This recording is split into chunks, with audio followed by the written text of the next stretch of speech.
Hey dear student, welcome back to our YouTube channel Learners Square। तो चलिए शुरू करते हैं आज का अपना टॉपिक। डिस्कस करते हैं नेक्स्ट टॉपिक और इस टॉपिक का नाम है बेसिस एंड डायमेंशन। बेसिस क्या होता है वेक्टर स्पेस का और डायमेंशन क्या होता है वेक्टर स्पेस का, ये हम करेंगे डिस्कस इस चैप्टर में। और कुछ इम्पोर्टेंट थ्योरम है, बड़ी बड़ी सी थ्योरम है, उन्हें भी करना है, जैसे कि एग्जिस्टेंस थ्योरम है, इनवेरिएंस थ्योरम है और एक्सटेंशन थ्योरम है, जो कि बेस्ड रहेंगे बेसिस पे ही। तो सबसे पहले समझ लेते बेसिस होता क्या है। तो बेसिस की डेफिनेशन कुछ इस तरीके से दी गई है कि अगर हमारे पास V कोई वेक्टर स्पेस है, किसी फील्ड F पर डिफाइंड है ये वेक्टर स्पेस, और हमारे पास कोई नॉन एम्प्टी सेट है कैपिटल S, जो कि ये नॉन एम्प्टी सेट किसका है, वेक्टर स्पेस V का है। तो इसी नॉन एम्प्टी सेट S को एक बेसिस कहा जाता है अगर ये लीनियरली इंडिपेंडेंट हो। यानी कि लीनियरली इंडिपेंडेंट, अभी अभी हम पढ़ के आए हैं लीनियरली इंडिपेंडेंट क्या होता है। पहला काम तो ये होना चाहिए लीनियरली इंडिपेंडेंट होना चाहिए, और दूसरा होना चाहिए वो जनरेट करता हो, यानी कि LS इक्वल्स टू V हो, यानी कि every element of V is expressible as a linear combination of elements of S। ठीक है, S के हर एक एलिमेंट के V का हर एक एलिमेंट S के वेक्टर्स के लीनियर कॉम्बिनेशन में एक्सप्रेस किया जा सकता हो। और पहली कंडीशन क्या है, पहली कंडीशन है लीनियरली इंडिपेंडेंट हो, यानी कि इनके वेक्टर्स को हम ऐसा लिखे A1 alpha 1 plus A2 alpha 2 plus and so on plus में AN alpha n equals to 0 करें तो हमें A1 A2 AN सभी की वैल्यू क्या मिलनी चाहिए, 0 मिलनी चाहिए। तो ये लीनियरली इंडिपेंडेंट होगा। और सेकेंड थिंग ये बताना है कि अगर कोई वेक्टर अल्फा है जो कि बिलोंग करता है V में, तो इसको हम ऐसा लिख पाए A1 alpha 1 plus A2 alpha 2 plus and so on plus AN alpha n, ऐसा हम एक्सप्रेस कर पाए। तो पहली बेसिस कब होगा, बेसिस तब होगा जब लीनियरली इंडिपेंडेंट हो, और दूसरा LS इक्वल्स टू V हो, यानी कि S V को क्या करता हो, जनरेट करता हो, तब हम बोलेंगे कि ये क्या है, एक बेसिस है। तो चलते हैं आगे करते हैं। नेक्स्ट जो टर्म है वो बताया है फाइनाइट डायमेंशनल वेक्टर स्पेस क्या होता है। तो अगर हम मान लें कि A कोई वेक्टर स्पेस है और ये vector space finite dimensional vector space कहलाएगा अगर ये फाइनाइटली जनरेटेड हो, यानी कि जो S नाम का सबसेट है जिसे हम बेसिस बताने जा रहे हैं, इसके पास फाइनाइट नंबर ऑफ वेक्टर्स हो। S में अगर फाइनाइट नंबर ऑफ वेक्टर्स हैं तो उसे कहा जाएगा फाइनाइट डायमेंशनल वेक्टर स्पेस। ठीक है, या यूं कह दें फाइनाइट डायमेंशनल वेक्टर स्पेस को थोड़ा बाद में डिफाइन करें, पहले यूं बोल दे कि डायमेंशन क्या होता है वेक्टर स्पेस में का। तो डायमेंशन क्या होता है, जो बेसिस है वेक्टर स्पेस का उसके पास जितने डिस्टिंक्ट वेक्टर्स रहते हैं उसे ही क्या कहा जाता है, डायमेंशन कहा जाता है। अगर ये फाइनाइट है तो फाइनाइट डायमेंशनल वेक्टर स्पेस, अगर ये इनफाइनाइट है तो infinite dimensional vector space. Okay, the number of elements in a basis of finite dimensional vector space is called dimension of vector। ठीक है, वेक्टर स्पेस के बेसिस में जितने डिफरेंट वेक्टर्स हैं उसे ही क्या कहा जाता है, डायमेंशन कहा जाता है वेक्टर स्पेस का। डायमेंशन को डिम V से डिनोट करते हैं, डायमेंशन को किससे डिनोट करते हैं, डिम V, इससे डिनोट करते हैं। अब एक कोई वेक्टर है वो फाइनाइट डायमेंशनल भी हो सकता है और इनफाइनाइट डायमेंशनल भी हो सकता है, डिपेंड करता है उसके बेसिस में कितने वेक्टर्स हैं। ओके, एक वेक्टर स्पेस क्या हो सकता है, फाइनाइट डायमेंशनल भी हो सकता है और इनफाइनाइट डायमेंशनल भी हो सकता है। और इनफाइनाइट डायमेंशनल कब होगा, जब वो फाइनाइटली जनरेटेड नहीं रहेगा। तो डिस्कस कर लेते हैं हम बेसिस के एक एग्जांपल को। तो हमें बेसिस प्रूफ करना है मान लो, तो फर्स्टली हम प्रूफ करेंगे कि वो लीनियर कॉम्बिनेशन है, यानी कि जनरेट करता है, दूसरा लीनियर इंडिपेंडेंट है ना। यानी कि L S equals to V proof करना रहेगा, और प्रूफ करना रहेगा क्या, और प्रूफ करना रहेगा हमें कि वो लीनियरली इंडिपेंडेंट है।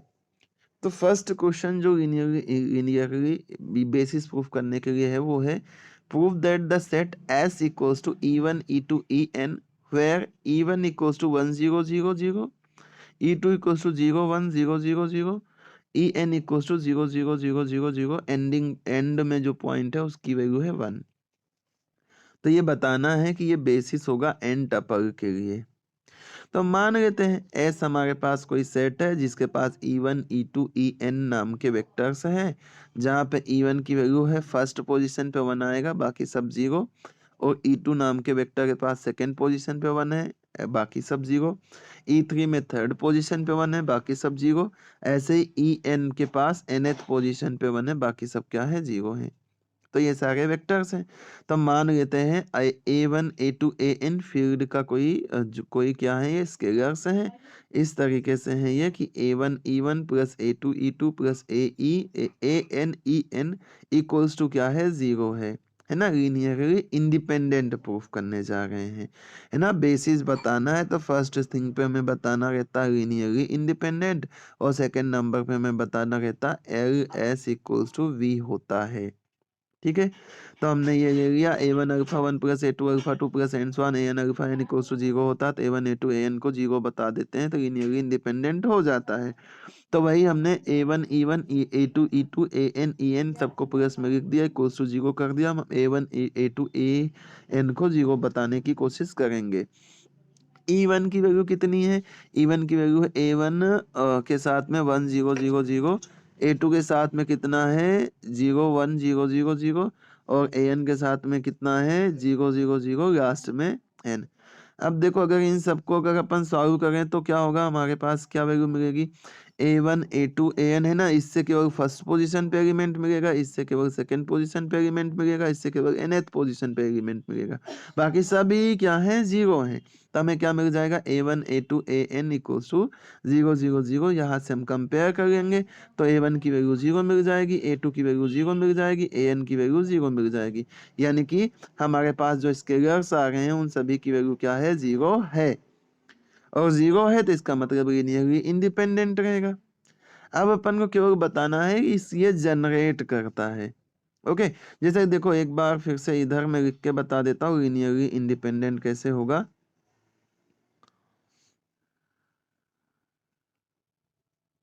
लीनियरली इंडिपेंडेंट कुछ इस तरीके से होगा, देखो छोटा सेट लेके बता देता हूँ।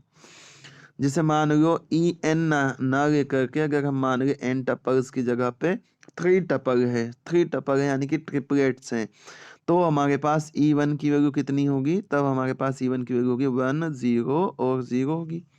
E2 की वैल्यू क्या होगी, E2 की वैल्यू होगी 0 1 0 होगी, और E3 की वैल्यू कितनी होगी, ये होगी 0 0 1 होगी। ओके, अब हमारे पास जब वेक्टर एग्जिस्ट करेंगे, इसके आगे तो बहुत कुछ लिखा हुआ है।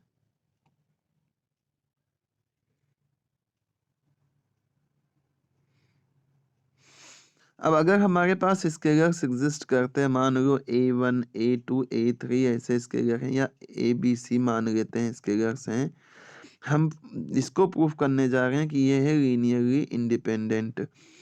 तो मान लो यहाँ पे हमें फील्ड में जो स्केलर्स मिलते हैं वो मिलते हैं A1 A2 और A3 मिलते हैं, सच दैट कि A1 E1 plus A2 E2 plus में A3 E3 ये 0 के इक्वल है। अगर ये 0 के इक्वल है इसका मतलब क्या आ जाएगा, A1 के साथ में 1 0 0 आएगा, और A2 के साथ में कितना आएगा, 0 1 0 आएगा, और A3 के साथ में आएगा 0 0 1 आ जाएगा, ये 0 के इक्वल। अब देखो इधर इसको मल्टीप्लाई करेंगे तो केवल A1 और बाकी 0 0 ऐसा मिलेगा, प्लस में इधर मल्टीप्लाई करेंगे तो 0 और A2 और 0 मिलेगा, और यहाँ पे इसका अंदर मल्टीप्लाई होगा, 2 तो 0 है तो 0 0 और क्या मिल जाएगा, A3 मिल जाएगा, ये 0 के इक्वल हो जाएगा। अब इन सबको अगर प्लस कर दे करेस्पॉन्डिंग एलिमेंट प्लस होते हैं, यानी कि A1 अकेला बचेगा प्लस 0 यानी कि A1, ऐसे ही A2 बचेगा, ऐसे ही A3 बचेगा और राइट साइड में इधर थ्री टपल है तो राइट साइड में 0 भी 3 टपल में मान लो, तो आपको A1 की वैल्यू क्या मिलेगी, 0 मिलेगी, A2 की वैल्यू क्या मिलेगी, 0 मिलेगी, A3 की वैल्यू क्या मिलेगी, 0। करेस्पॉन्डिंग एलिमेंट को क्या कर दिया, इक्वेट कर दिया अपन ने। ठीक है, तो इस तरीके से हमें A1 A2 A3 इन सभी की वैल्यू क्या मिल जाएगी, 0 मिल जाएगी। और ऐसे ही अगर हम प्रूफ करें LS इक्वल्स टू V 3 में ही, तो क्या होगा, 3 वेक्टर में ही अगर LS equals to V proof करने के लिए जाएं तो हम मान लें कि मान लो B1 B2 B3 कोई फील्ड के स्केलर्स हैं, तो B1 B2 B3 अगर 3 टपल के फॉर्म में लिखेंगे तो कहाँ होगा, V3 में होगा। और अगर ये V3 में है तो बताओ, हम इसको ऐसा तो लिख सकते हैं बिल्कुल आराम से, B1 है, B2 है, B3 है, इसको हम ऐसा लिख सकते हैं B1 और कितना 1 0 0 प्लस में B2 और 0 1 0 प्लस में B3 और 0 0 और 3, सॉरी 3 नहीं 1। ओके, इसको अगर ऐसा लिख सकते तो इसका मतलब ये क्या हो गया, देखो B1 E1 plus B2 E2 plus B3 E3। तो देखो S के वेक्टर्स के लीनियर कॉम्बिनेशन के फॉर्म में V के वेक्टर को हमने एक्सप्रेस कर दिया। दैट्स वाई ये क्या कर रहा है, LS इक्वल्स टू V कर रहा है, यानी कि V को जनरेट कर रहा है। तो लीनियरली इंडिपेंडेंट इस तरीके से और जनरेट करने वाली कंडीशन इस तरीके से हम प्रूव करके इधर हम यहाँ पे n टपल्स वाले वेक्टर्स को भी समझ सकते हैं, है ना, कि इस तरीके से A1 की वैल्यू A2 की वैल्यू और AN की वैल्यू 0 आ गई होगी, यानी कि ये एस सेट है जो वो लीनियरली इंडिपेंडेंट होगा। सिमिलरली अगर हम ऐसे बात करें अपन LS इक्वल्स टू बी की, LS इक्वल्स टू वी की, तो हमारे पास यहाँ पे जो वेक्टर में VNF में एलिमेंट रहेगा वो B1 B2 BN रहेगा। इसको हम कैसा लिख सकते हैं, B1 B2 BN equals to B1 और 1 0 0 प्लस में B2 0 1 0 0 ऐसे plus and so on plus BN 0 0 0 last में n, यानी कि हम इस वेक्टर को लिख सकते हैं B1 E1 plus B2 E2 plus and so on BN EN, यानी कि ये क्या है, लीनियर कॉम्बिनेशन है किसका, S का। इसका मतलब S जनरेट करता है V को, यानी कि LS इक्वल्स टू क्या होगा, V होगा। और अगर LS इक्वल्स टू V होगा तो इसका मतलब क्या हो जाएगा, S क्या हो जाएगा, बेसिस हो जाएगा, S क्या हो जाएगा, बेसिस हो जाएगा। और अगर डायमेंशन ऑफ V क्या है, फाइनाइट है ना, यानी कि जितने इसमें वेक्टर्स हैं उसे क्या कहा जाएगा, इसका डायमेंशन कहा जाएगा। और ये जो हमने बेसिस बनाई है 1 0 0 0 0 1 0 0 0 0 0 0 1 0 0 0 और लास्ट में 0 0 0 0 0 1, तो इसे कहा जाता है स्टैंडर्ड बेसिस, कहा जाता है किसका, VNF का।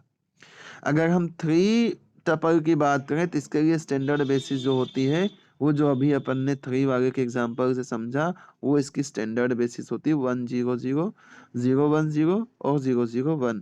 और ऐसे 2V2F के लिए जो होता है वो होता है 1 0 और 0 1 होता है बेसिस। तो इस तरीके से ये बेसिस का काम खत्म हुआ, मतलब एक एग्जाम्पल कंप्लीट हुआ। तो इस एग्जाम्पल के बाद एक थ्योरम भी कर लेते हैं।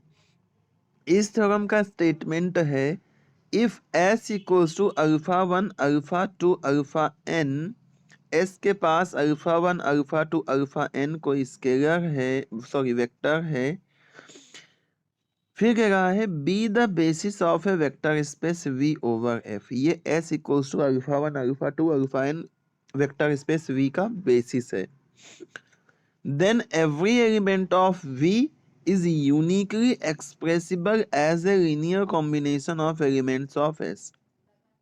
कह रहा है कि अगर S बेसिस है वेक्टर स्पेस V का, तो V का जो एक कोई सा एक वेक्टर लेंगे ना, वो इस S के लीनियर कॉम्बिनेशन के फॉर्म में एक्सप्रेस कर सकते हैं, क्योंकि LS इक्वल्स टू V होता है बेसिस के लिए। तो वो रिप्रेजेंटेशन जो रहेगा वो क्या रहेगा, यूनिक रहेगा। यानी कि अगर कोई एक वेक्टर अपन ने मान लिया है अल्फा, कोई एक वेक्टर मान लिया अपन ने अल्फा, और इसको मैंने लिख दिया मान लो A1 alpha 1 plus A2 alpha 2 plus and so on plus AN alpha n, तो ये रिप्रेजेंटेशन जो रहेगा क्या रहेगा, यूनिक रहेगा। यानी कि इसको फिर हम हम B1 alpha 1 plus B2 alpha 2 plus BN alpha n करेंगे तो A1 और B1 की वैल्यू क्या हो जाएगी, सेम हो जाएगी, यानी कि इसका दूसरा रिप्रेजेंटेशन पॉसिबल नहीं रहेगा। ऐसा कुछ ये थ्योरम कह रही है। अब अपन देखेंगे भाई प्रूफ करके कि ये जो थ्योरम बोल रहा है ये थ्योरम सही सही बोल रहा है या गलत गलत बोल रहा है। सही बोलेगा थ्योरम तो सही रहेगा, नहीं तो फिर गलत हो जाएगा ये थ्योरम। देखते हैं फिलहाल क्या है। तो इसके लिए मान लेते हैं कि हमारे पास एस कोई सबसेट है, यानी कि बेसिस है vector space V over F का, और मान लेते हैं कोई सा एलिमेंट है। देखो जब भी हमें यूनिकनेस बताना रहता है, हाँ है ना, मान लो हमें बताना है कि कोमल यूनिक है तो कोमल को क्या मान लेंगे, 2 मान लेंगे, और फिर दोनों की प्रॉपर्टी मैच करेंगे तो पता चलेगा दोनों की प्रॉपर्टी सेम सेम आ गई, और अगर सेम सेम आ गई तो क्या होगा, यूनिक है, एक ही है ना। या तो कंट्राडिक्शन आता है कुछ कुछ जगह पे। तो यही चीज यहाँ पे करेंगे कि मान लो अल्फा कोई वी का वेक्टर है, और अगर अल्फा वी का वेक्टर है तो हम इसको सॉरी हाँ अल्फा वी का कोई वेक्टर है और एस वी का बेसिस है, तो इस अल्फा को एस के एलिमेंट्स के लीनियर कॉम्बिनेशन के फॉर्म में एक्सप्रेस किया जा सकता है। तो अगर लीनियर कॉम्बिनेशन में एक्सप्रेस किया जा सकता है तो इसको लिख सकते हैं A1 alpha 1 plus A2 alpha 2 plus and so on AN alpha n, ऐसा लिख सकते हैं। और हमें यूनिकनेस प्रूफ करना है तो एक और रिप्रेजेंटेशन मान लेंगे, कहेंगे B1 alpha 1 plus B2 alpha 2 plus and so on BN alpha n भी होगा।